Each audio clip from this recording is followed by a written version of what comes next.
हवा में ठंडी लहरें दौड़ रही थीं। एक छोटी सी चिड़िया चिरू ठिठुरते हुए पेड़ की टहनी पर बैठी थी।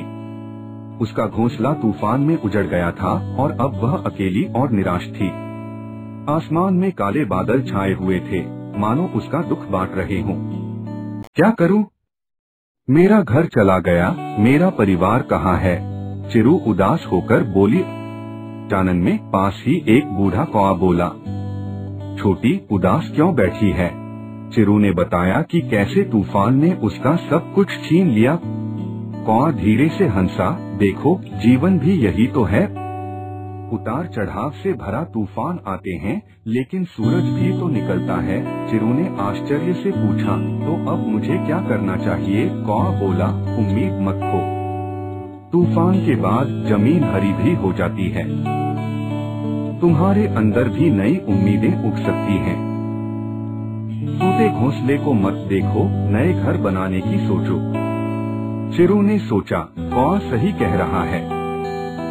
उसने हिम्मत जुटाई और नया घोंसला बनाने के लिए टहनियां जुटाना शुरू किया। रास्ते में उसे अन्य पक्षी मिले जिन्होंने उसकी मदद की। कुछ टहनियां दी, कुछ ने जमीन खोदने में मदद की। मिलजुल कर उन्होंने चिरू के लिए मजबूत और सुंदर घोंसला बना दिया। कुछ दिनों बाद सूरज खिल उठा और तूफान का नामो निशान मिट गया।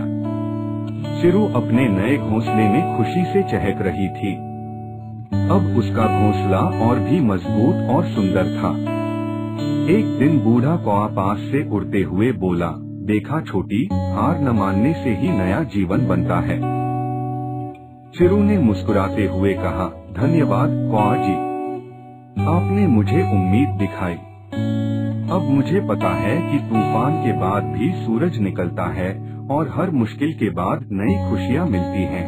यह छोटी सी कहानी हमें सिखाती है कि जीवन में मुश्किलें आती रहती हैं, लेकिन हमें हार नहीं माननी चाहिए। उम्मीद का दामन थामे रहें और हिम्मत से आगे बढ़े।